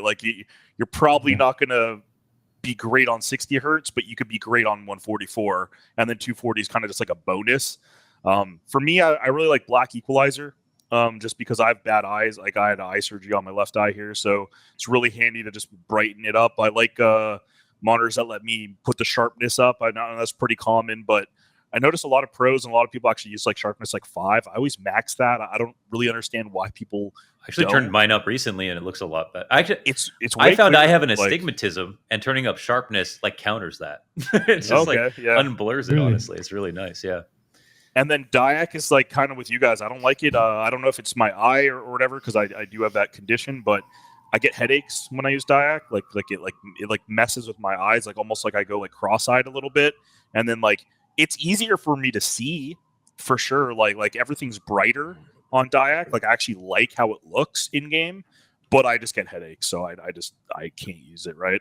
The new CS2 is kind of how DIAC looks on CS:GO to me. It just makes everything a little bit more vibrant, and I know this isn't what we're talking about, but CS2 I can see way better in. It's just so much easier for me. It's pretty awesome. I don't use DV anymore. Yeah. So. And then for me, it's just 240 is good enough. Is perfect. I would say if you have a 240 hertz monitor, I think you're in a good spot. And then, I mean, all the monitors nowadays, if you got a new, more state of the art monitor, I think you're fine for the most part. I don't know if you guys would agree. As long as you have one of the I think so, 240s, that used to be you could have a 144 hertz monitor and one would be 1 ms or 2 ms, and then there'd be another brand that would be an 8 ms, and that would be a big deal. But I don't feel like that is common anymore. But Yeah. Yeah, monitors are very interesting frequency because you get like it's like going from 60 to 144 was one of the most incredible upgrades that we've experienced as game competitors, since CRTs way Absolutely. back in the day. But when you go past that, I think we were all surprised that 240 actually made a pretty substantial difference, and that 360 can even still make any difference, which it does. So yeah, what do you think about monitors, and can you use sort of any of the good ones right now, frequency? Well, the new ones are actually pretty good, especially the Zawi ones. Zawi, since day one, the king, I mean, everyone can agree at this point, like the esports king, they make the best monitors, in my opinion, but they still use TN panels. And now here's Yeah. the thing, TN panels are really fast, but their colors are as not as great, but who cares anyway? I just want to have like a smooth gameplay. I want good and clear image. Even with the TN panel, you get this. Now you can get an IPS monitor with 240 hertz features. I mean, you can still do that, but I will still go for the TN panel, which is faster. Now, when it comes down to refresh rate, I mean, we can all agree 240 hertz, I think, is the industry standard at this point. Everyone can push 240 hertz in CSGO. I think it's fairly easy, but if I could get a 360 hertz monitor, I've never tried, in my opinion. I've never played with it. So if I It's could like- get one, I would, to be honest. My It's like Ryzen rub- CPUs can like handle the frames now. It's pretty good. It's kind of insane, but it actually does mess you up at first. Like it's like you're rubbing butter on your eyeballs, in the sense that when people Yes. peek you, it's like they're in your room. Like it's kind of crazy, but it's Yeah. it's a bit too much. I don't know. Like maybe you can, like, the human brain can register it, but it's not valuable to you because you can't Yeah. react, with your mouse fast enough. Anyways, like you're holding your angles a little bit wider than 360 will even grant you like any sort of. I don't know. I think 240 sort of maxes out. Some people probably, once you get to 360 and get used to it, I assume they probably Yeah. say you couldn't go down. But we're getting to 500, man. Who knows when this train stops? It's But out, okay, actually. It's out. Yeah. Is it I- Asus? Who got the first one? Asus Optimum Tech made the yeah, I video saw about it. Optimum did the review. I didn't see the brand though. Yeah, Yeah, is I it Asus? have a Yeah. theory. Sorry, I have a theory that when the frames get a little bit higher for CS, and it becomes more of a standard for people to start using 4 to 8,000 hertz mice, then I think the 360 hertz monitors might be more beneficial once you kind of like combine everything together, like high frames, high mouse hertz, high monitor hertz. You're just gonna have like a really smooth and accurate aiming. Like I don't know if anything's gonna really beat that, but right now it's pretty hard to use 8,000 hertz on a mouse. Like it doesn't really work. It just glitches out, and like 4,000 is possible, but you still need a pretty beast comp to not get like stutters and stuff. Well, the day when I have a son, I don't have one, but the day he asked me for a 5,000 hertz monitor, I'm going to give him the old man yelling at a cloud rant. You don't need that shit. You better get level 10 on 144. Then we talk. Okay, The but hard way. here's the tier list for us with monitors. Also, sort of all over the place. Frequency, you've got that up right under mouse, and then Yes. everyone else is just below that. So, Yep. what's your holy grail monitor right now? 24.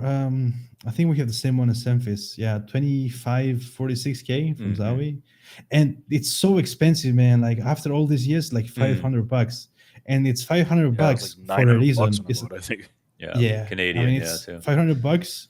It's like the iPhones, man. They just never drop in price Yeah, because true. they're Yeah. good. So if you want Yeah, it, they offer pretty good like value for the money. So that's why they don't drop their prices, because they offer a premium product. Right. So it's pretty Okay. good. And in fact, I'll tell you this: the first time I played on a 240 hertz monitor, I got sick for like 2 days. I couldn't get used to it. It was hard for the beginning, but then the more you play, like the more comfortable you get. So that Yeah, went away, thankfully. And it's really going back that actually this hurts so much more. Like if you only played on 144, you wouldn't know. The grass is always greener, but you would have no idea. But once you go, try that poisonous apple, then you get It addicted takes time to to the get flavor, used I to, think. actually. So, yeah. Like in my Okay. opinion, of course.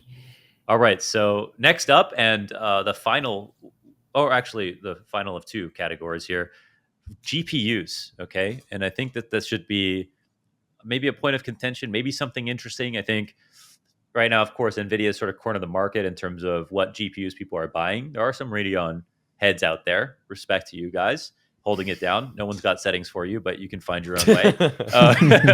But in terms of GPUs, I think we're blessed to have like really great GPUs that have just constantly come out over the years. We have older GPUs that can run pretty well in today's world. Like I have another PC that has a 1080 Ti that I bought in 2018 that I guarantee would still run Counter-Strike extremely well right now. And I think we should be thankful for that. In terms of GPUs, are you thinking too much about which GPU you've got, Maui? Are you upgrading that first? Not really. I mean, you can see that I have a pretty sweet GPU though. Like, I mean, I'm using a 4080, but I just got a new computer. I think before this, I was using something in the 2000 range, and so for Counter-Strike in particular, I don't think I think you're totally right that you could just get something that even is the Star Wars edition of a GPU. Which I have no idea what the hell that is, but you could just get something like that and it's probably going to work out just fine. I literally have no idea. It has lightsaber RGB. Yeah. No, literally it's red. It's got a lightsaber built into it and it glows red, all right? So Right. I don't want to hear it. God damn. The main thing with GPUs is that at the end of the day, can it mine Bitcoins or not? Yeah. Yeah. Do it, LP Kane. Frequency, what's your take on GPUs? Like, okay, none of us rate GPUs that highly. Should we? Depends on the game, actually. Okay. CSGO, CSGO doesn't really care, to be honest. But CS2, it cares about your GPU. So you need a good GPU. Okay. And even if you have like an older GPU, just try to overclock it a bit. If CSGO just doesn't cope. So keep the clock speeds up, and if you can afford the good GPU, I would still buy Nvidia. Like I'm a fanboy. Like I don't want to say it, but I like the company, so the products are very nice. And the 4070 Ti actually is very good as well. It's decently priced, and it has like really low power consumption as well. Super good. Interesting. Okay, so would you say that there is a better balance with CS2 between the load on your CPU and GPU, or is it more heavily towards GPU now? Or Oh yeah, I mean, new engine changed the game. To be honest, you can get more. It's the game in CS2. It's much smoother because of the new engine upgrade. It's super important. And now that CS2 can utilize the maximum capacity of your GPU, it's actually insane. Now in CS:GO, your CPU was doing the hard carry. So if you had like a 3090 or a 4070 Ti, nothing would change. So good CPU Dude, always I matters. went from like an 8700K CPU to like a 5800X, and I got like an extra 250 frames. Like it was like insane. Yeah. And I changed nothing else in my computer. Like it was just crazy. that generation Like, of AMD CPUs were insane. Yeah, Yeah. no, they're awesome. They still work. But I had a question for you, Frequency. You might know is like I read about this a while ago. It's like this might apply more to CS:GO than CS2, but it was like, let's say you have a 1080 in your computer and you get 400 frames, and then you put in like a 480, and let's say you get 450 frames. So it's like, yeah, you get a little bit more, but you're spending, a grand Is it for worth it? bare, like it's not. I like from a frames perspective, it's not worth it. But is there something with how it renders frames smoothly that you get an increased like performance benefit, even though your frames aren't that higher from like the newer technology? Because what I read was like the way that it processes frames would be like quicker, even though the frames aren't that high. I don't know if that makes any sense. So in games, for example, let's take CS2, okay? In theory, you need to offload the processing power to the GPU so your CPU can freely work on the game. So in CS2, we have better graphics. That's why the GPU usage goes to like 95. Like I get 96. Like even if I put my FPS max to like 500, 600, which the 5800X3D with a 3D chip is like very good. Works super good for CS2 guys. I highly recommend it. It works very well. So the new engine utilizes more of your GPU, apologies. And the better GPU you have, the better frames you're gonna get. But this does not apply in CS:GO because CS:GO uses like a 20-year-old engine. So it's completely different. Yeah. Do you have so I guess while we're on the topic, this might be a good time for Frequency for you to, if you've got any tips related to GPU based on all the stuff that you've heard and the people that you've helped right now with CS2. What are some things that you've noticed about CS2 that people could maybe take home to try to fiddle with, or you've found have actually had efficacy in changing how good the game feels, and stuff that maybe isn't important? You could point that out as well. Yeah. So let's say you don't have a GPU and you want to buy one. it always comes down to the budget you want to spend. So AMD is really good at offering price to performance, but Nvidia always like offered better products. So you got to spend more money if you want to buy an Nvidia product. It always comes down to your budgeting. Like personally, if I was on a limited budget, I would still go and buy a used Nvidia GPU rather than AMD one, but I'm just kind of biased. So if you want to try an AMD GPU, they're super good and super cheap as well. It depends on the model, of course. Some models are better than the other ones. And when it comes on CS2, since we're on the topic, both NVIDIA and AMD will perform just fine, guys. As long as it's a decent GPU, it's gonna be like just fine. Get a good CPU. If your CPU is really good, and if your GPU is like kind of mediocre to like good, you'll be fine. You'll be completely fine. It's nothing really special. It always comes down to like the amount of money you want to spend on a piece of hardware. Okay, and Basically- again, basically in if any someone's point. gonna upgrade for CS2, like say they're thinking about buying a new PC or upgrading, would you say it's smarter to save up like $1,000 to get a 4070 or 480, or is it fine going for like a 4060 or a 3060 for like half or less the price? Like, do you think it's worth saving for it? Just for the GPU? Yeah. Well, what I would do is, if you want to buy something, save up, buy it once, and then forget about it. Just enjoy it. That's what I would do. That's my personal opinion. so like But it's if you're worth in- it, but it's obviously a lot of money. Yeah, I mean the 4070 Ti goes for like 750. I bought it for like 850, but the prices are going down gradually. So you can get a used one as well. It's good. I've got another question for you, actually, Frequency, just because Yeah. the CS2 thing is going to resonate with a lot of people. Do you have any opinion on the NVIDIA Reflex option? Because I've seen that in Valorant, it's a popular option that works Yes. properly and reduces latency. But for people in Yes. CSGO, in CS2, it's affecting their performance too much, so they aren't using it. All right, so this is very weird because I don't really have any data to prove my point. So I'll tell you this. I've seen the things that people send me from Reddit and on my Twitter DMs. They say like, okay, if I put my reflex on in CS2 at this build of CS2, my game will like crumble. And now that's not for everyone. That's like specific cases. So I personally use low latency mode on because I got used to it, but I can't tell you for sure, hey, this works the best now because of like these numbers and that number. So I'm not so sure about this. So we gotta wait for the driver to come out, since we don't have a CS2 driver. So we gotta be patient on that. But if we had a driver for CS2, reflex to on, super important, minimizes doesn't even have a render queue. So straight into processing, no more delays. Very good technology, guys. Super good. Oh, okay. All right. Well, if it works for you, basically, I think then try it. But hopefully one day we can all use it and not have to wonder if it's working properly. Hopefully soon. Yeah. Okay. So why don't we go ahead and take a look at the talent tier list here to look at where GPUs land for each of us. And hopefully it's not too scathing. We do love our graphics cards just for Counter-Strike specifically.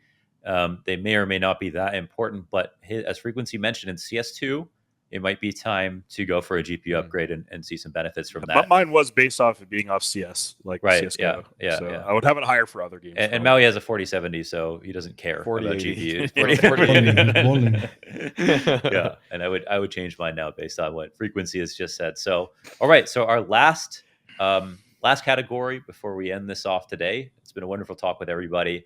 Let's talk about the brains of the operation. Okay, the thing that is giving your computer all the juice, that if it is working properly, everything else seems to be a little bit better, and that's your CPU. Something that in CSGO was king in terms of hardware upgrades inside your PC case, because it just gave you pure frames. You would just upgrade it, you'd get hundreds of frames going to different generations. We saw near the end of CSGO when the 5900, 5800X line came out from AMD that it completely destroyed the game, and people were getting 1,000 frames, no problem. In CS2, it's probably a little bit more balanced. Frequency, let's start with you on this one. How important is our processors for you, and what's the most important aspect of a good processor? So when it comes down to CPUs, you care about the clock speeds and even the cores in some cases. The ideal is to get a high clock CPU, which has like 6 to 8 cores. I think 6 cores are the ideal for gaming. But as always, guys, it depends on the amount of money you want to spend. So let's say we're on a smaller budget. I would go for the 5800 X3D, which I got like 2 days ago. Works amazingly well for CS2, better than my 5950X, better than my 5900X. Very good CPU because it has the game cache. And PUBG and CSGO, or not CSGO, sorry, CS2 love the new game cache. Wait, hold on. Sorry to interrupt you. You said that Yeah. going from a 5950X to a 5800, Yeah, I downgraded basically. Yeah. you downgraded and it's working better? I couldn't play PUBG with the 5950X is a productivity CPU because it has 16 cores and it can like have all core overclocked like 4.6 or 4.7. You can achieve that, but when it comes down to PUBG, for example, the game would completely crumble. Like I couldn't play anything. If you hot drop like school, it was like 40 FPS.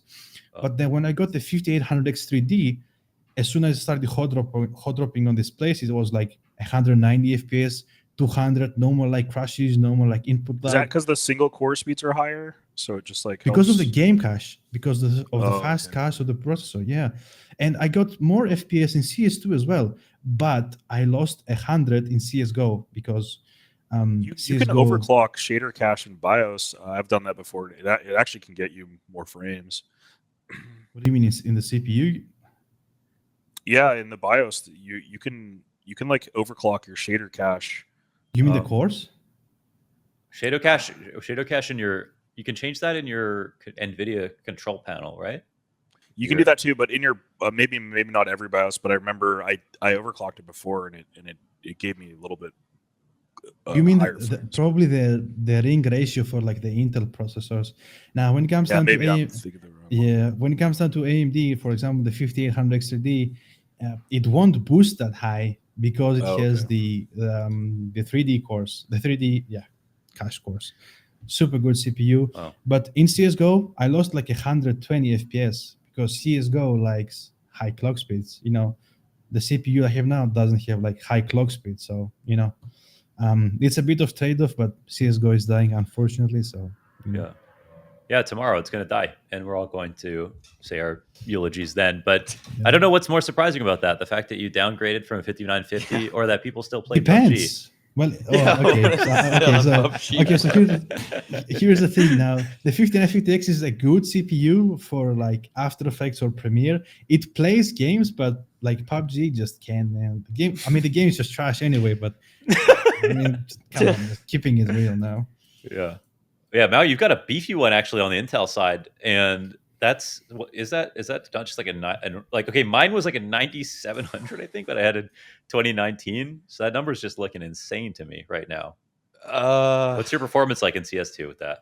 CS2, I haven't really done any kind of benchmark tests. I think my frames in CS though will be like 600 or something. I don't know. It's that's pretty good. It's really high, like really high. So okay, so do you have any problems? For all your porn tabs that are open? I limit my frames though to 444. I just always do that. So I do FPS max 444 just so that it's stable performance though. Good. Smart choice. It's the Hawaiian anarchist numbers. Yeah, actually, I'm not signaling anything by saying that, by the way. Okay, so do you have anything like, how are your guys' CS2s feeling right now? Like in terms of, have you experienced the laggy CS2 that feels wrong? And then have you experienced the CS2 that feels great? That actually feels just literally like CSGO, like you're DMing and you forget which game you're playing? Because I've experienced both. I don't really ever feel like it's CSGO because the spray doesn't always feel like I'm registering correctly. But that's not really like what you're talking about. If in terms of like flying around the map and everything, mostly moving, yeah. Flying around the map can feel generally better now than it did a couple months ago in this game, and I don't think there's too many hitches with my setup, but I have a pretty good setup, so I'm pretty blessed for that. Corey, how about you? For CS2? Yeah, how's it feeling? I've honestly been watching more than been playing because of coaching stuff. Yeah. And we actually have recently started playing CS2 scrims for people that we can get them first. Whoa, and kind of like we've like we've kind of been like half and half a little bit. We play a couple CS:GO scrims here or there when we can't get CS2, but we're kind of banking on it coming out. So we're just like we're not going all in, but we're definitely putting our eggs in the CS2 basket a little bit more, trying to get ready for it, trying to come up with some plays, like throw nades and smokes and have them get kind of like show up, and then you have a person waiting there to check if anyone's there. So we're testing things basically. So I'm seeing more of like them playing than me playing, but yeah, the game definitely seems a little rough with certain aspects, like some of the registration can seem a little weird with the animations are so off, man. Yeah, the animations, the Molotovs are a little bit weird. Maybe it's just like getting used to it, but they look super weird to me when I see. I like the smokes personally. I think it'll be interesting to see how these changes happen, and I'm kind of just expecting CS2 to go through like a bunch of changes the next 6 months before it's kind of like solidified a bit more. Death matching though, I feel like tapping is stronger. I don't know if you guys agree. Like it just, I agree. Yeah. I definitely agree. It just so for me, I actually like it more. Like I'm more of a tapper than a sprayer, so I like it more. But again, I don't have enough hours to really give like a super solid. Like I haven't been like scrimming it or anything like that. Just watching and deathmatch a little bit. And yeah, I think when you play against good players, that's when you really feel how unfair it feels sometimes with the peaking and with the animation discrepancies and stuff. Because I think from what I understand, the game's registration is probably better than CSGO right now, but it doesn't feel like it because the animations are not giving you the feedback at the right times. The spray looks wrong, even though your bullets are going in a different spot and are right. So it's like impossible to trace. But yeah, the feeling of fairness, I think, is really missing on top of a little bit of lack of optimization. But I think in like a year from now, we're going to look back and be like, whoa, CSGO. The same that thing shit wasn't. so... The same thing happened in the start of CSGO. The peakers advantage was insane. Yeah. Like it was like well, I'll just do an easy example. If you're first orange on Inferno and you're a CT and you're hiding there and a T peeked into you, you literally could not kill them. Like if you were hiding tucked and they peeked into you, you would have 0% chance unless you just shot and got lucky. Whereas like then they changed the peakers advantage from 60 MS to 30, and then it became a lot more like bearable. Obviously, there's still an advantage on the right eye peaks and stuff like that, but it became a lot more fair. So I feel like once they tweak these netcode things a little bit, I don't know. Like, do you guys understand how the netcode works? Like maybe frequency, like with the changes they've made. With honestly, I don't think anyone really knows. I think it's like well, a lot of people are pretending. Like really smart in the like, community. are they going off of like kind of like the zero ping mods that like Unreal Tournament stuff had back in the day, where it's like more client side? Because I always find that those mods are really awesome when everyone pings fairly low, but once you got one guy with 120 ping and one guy with 5, it just breaks the game. Like it doesn't work anymore. Like you die behind walls or behind pillars, and just you get frustrated because you're like, on my screen you're like you're safe and then you just die, and like it's like, is it worth it? I don't know. Hit registration in CS2 feels like way better, but as soon as you start spraying, then it's game over. If you don't connect the first 2 bullets, then just like throw your gun away and just leave. Like you're not gonna connect the spray. It's so hard. Like it's day and night with CS:GO. It's like it's a completely different game. But but still, yeah, a lot of work to be done by the team. Pretty positive. I think everyone is at this point. So yeah, we're CS2 optimists in here, I think. But we've got let's go ahead and check the tier list for CPUs, because we're going to throw that in right now. I've got it in S tier. So is frequency. Maui with the Intel 10 million CPU puts it in D tier. Not surprised. The 4080 and the Intel 10 million. Okay, Sempus, that's I think a more wise play. The only hard disagreement for me here is just Maui and CPU right now. What the hell is going on, Maui? I mean, I guess I undervalue how much of a difference it makes. Like I'm not one for the pleb. I'm not one for the people. Okay, I'm living in my own fantasy. We're asking a billionaire how important money is, right? Yeah, exactly. I'm not really sure what's going on if I even downgrade, and I don't want to know. That doesn't even have anything in its A tier. I mean, you have like the best CPU over here. So Maui, nothing is kind of important in CS:GO. Okay. Well, It's mouse or go home. Just give me a mouse, Yeah, and I give think I me can a frag. mouse, Little that's do it. I, I'm the guy that's like, I don't care what settings I have or anything like that. When I have the beefiest shit, it's just give me a good mouse. Yeah, there's Yeah. only two. There's only two computers Maui sits down at: is good or broken, and he doesn't sit down at broken PCs. So. Yeah, exactly. Okay, all right. So that's our entire tier list. This has been a long one. We got a lot of stuff, and now we're going to do another giveaway. Second pair of headphones. That's right. If you're in chat and you want to enter, type in giveaway in chat. No exclamation mark. Sorry about that. And you can enter for a second pair of ASO Aspires to give away. Thanks for joining us and sticking around. And the discussion in chat has been fantastic to listen to, and everybody on the show has contributed some really cool stuff, you know, because we've all been around for so long, so many different perspectives coming together. This is sort of what like a Discord or a TeamSpeak conversation would be like between us, even if we weren't streaming. That's how you know it's good. So after we do this giveaway, then we can do some final thoughts. If you've got questions in the chat, if Frequency, if there's anything at the brim or questions that you guys want to ask Frequency or questions you want to ask each other, relating to CS2, which maybe I'll ask this question. Who thinks CS2 is coming out tomorrow? And who thinks it's going to be some like full open beta release tomorrow? Because I think the whole motherfucking game is coming out tomorrow. And I would put money on it because they did the bait tweet. And I don't think they would fuck with us unless the whole thing, they're going to rip the Band-Aid off. I don't think they care about esports. They're just going to put the shit out. And we're going to play ESL Pro League playoffs on CS2, baby. I think it's the real thing coming out. CS2 is coming out tomorrow for sure, but I don't think that. I mean, Pro League it's down to that vote they said, and I don't think a lot of players are gonna like this. Why not just send off the game with 3 more days or 4 more days of CS:GO, and then Sydney will be CS2, and the Australians can have it down under. The question is it going to be possible? Because of this like app ID switch, you know, it said actually in the Dust 2 article, at least it said that Valve is letting them have some kind of workaround to play CS:GO for the rest of the tournament. Oh, interesting. Okay. Yeah. So that was actually what was confusing for our team, was because we qualified for Thunder Pick and we got a couple other things that we're going to, and we're like, are we playing CS:GO or CS2 at this event? Like, we don't even know. And then we're like, because like obviously even if Thunderpick wanted to play CS:GO, if Valve just forces you to CS2, it's like, all right, I guess we're playing CS2, which we're fine with either, to be honest. It's just like not knowing is worse actually in this case. 40 seconds left for the giveaway. Sorry, go ahead. Too early for CS2 in my opinion for competitive play. I think anyone would agree, guys. Come on. Yeah. It's just too early.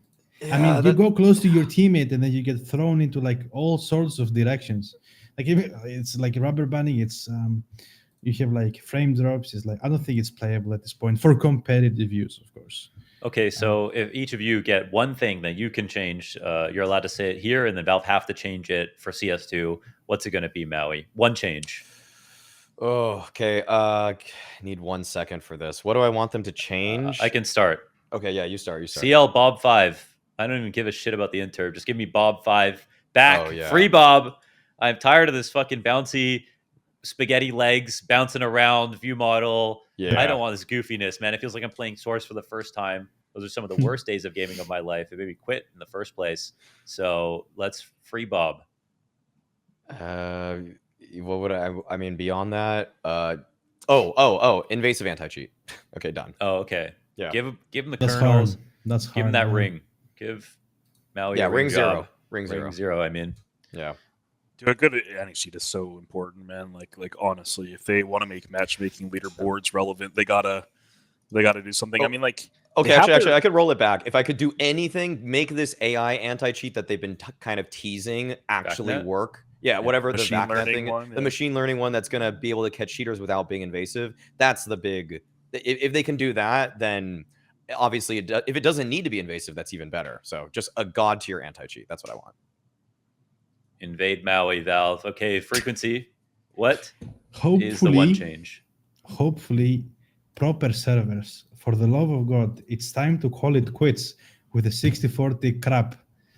Get us proper servers. I mean, anyone you're not will getting that agree one, on bud. You're not getting that one. I know. I know I You can promised, wish. but I mean, more players to face it, I guess. I don't really know, but yeah, it's certainly fair servers. Yeah. well, Face It aren't going to be allowed to use 128 if that's what you mean. You sure?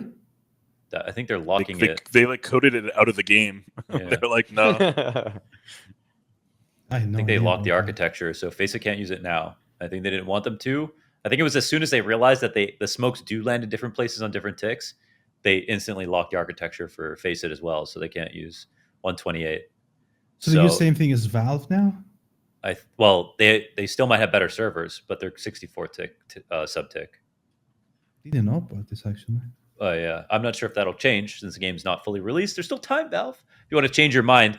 All right, we're going to bring up a question that we've got from the chat. Is it smart to upgrade from NVIDIA Star Wars Sith Edition to potentially NVIDIA Lord of the Rings Return of the King Edition? It's a question from Mo Stacks. I can't help but feel like this one's targeted, Sempus. I don't know about that video card. I would get the Sauron edition. That's the really important. So it glows red. Yeah. Okay. All right. Well, that's a fun question to end on, guys. Any final thoughts? Anything that's you've just been waiting for me to ask you that I didn't ask you? Any comments about CPUs, GPUs, different peripherals, general closing statements about CS2? What you got? Maui hot takes? Anything? That I was thinking like the one thing about monitors and hurt rates is that I don't know how the 240 to 360, it does feel lightly better, and I just want to end with this. Like, I don't think it ever needs to go to 500. I don't think there's ever going to be a reason for that. I'll just say that. That's my closing statement. We don't need 500. We don't need 500. Probably didn't need to go to the moon either, but we did. Or did we? Let's start spiraling. Could have just gone to Arizona if you want to see the dust. Okay.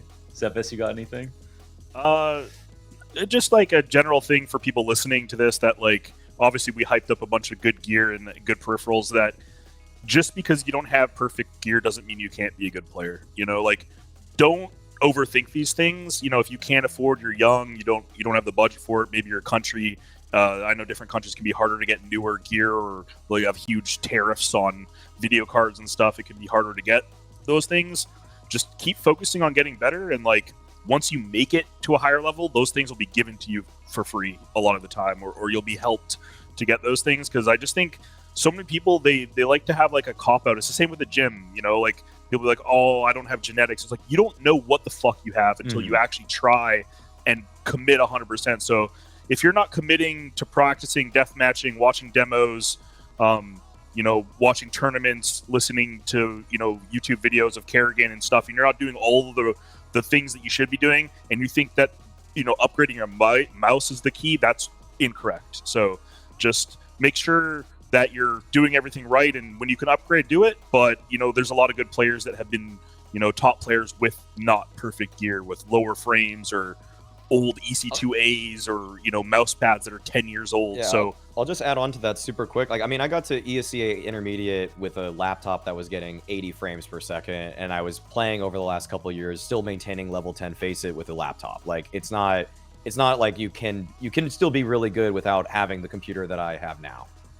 Yeah, of course, you are talking to God-given talents here in Sempus and Maui Snake, but a less charitable interpretation would be your gear isn't why you're bad. All right, so just remember that. Frequency, any closing thoughts? Do the best with what you have, boys. That's my take. Do the best with what you have. I mean, times will get better. Just save up. If you think you can get better with a mouse and your frames are good, just get a better mouse. You can always mess around and find out the proper way of saying it. I can, I can piggyback off that and say, as my closing statement, you'll always know what your bottleneck is. I think as you start to climb the ranks and get a bit better, you'll see where you're having some problems. Like, oh, the games are getting harder. I can't do micro adjustments. Maybe I need a better mouse or the right mouse shape. Maybe you are playing KZ, you want a better keyboard. Maybe you are dying in ways your teammates are calling out and you never know why. It's your headphones. Maybe it has something to do with how fast you can react to something on an angle. You want a better monitor. But as everyone's saying here, as you start to improve in skill, you'll start to notice where your bottlenecks are, and then maybe you want to invest. And, you know, Counter-Strike is a game that spends all your money, and it's kind of fun as well, right? Because you don't have people, you know, playing on speakers with the quinceanera in the background on a laptop playing Dota. You know, in Counter-Strike, people actually like have good gear, and it actually helps you be a better player. But, you know, try to pay attention to what works for you and what you need to improve. And on that note, thank you again for joining us in the chat. Enjoy the headphones. I got one more thing if we got time. If you know nothing about a player You know nothing about them. They're anything. They just, they got like $200 to buy a mouse. In my opinion, if I know nothing, I say G Pro and EC2 are the safest bets. If you can't try, you know nothing. What would you guys say is your top, you don't know anything, one ergonomic, one ambi, what would you suggest someone to get if they have no idea? I would literally say the same thing, G actually. Pro super light for everybody. Yeah, I have like Safest 4 choice. super lights in my apartment. I'm using an EC2 right now. These are tried and true traits, good for ergo, good for ambi, great sensors, solid shape overall, good weight. Frequency, you got different ones?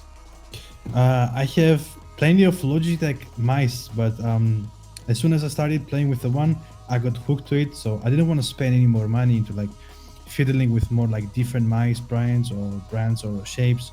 Just buy one, play it for like 1 to 2 months, and if you still can don't feel confident, just sell it and get another one. But just don't sell it that Throw quick, it against the wall, dude. Yeah, I mean, we can do that, but just don't destroy it that quick. Just play with it for like 1 or 2 months, and then just think about your other options. Don't change hardware that quick.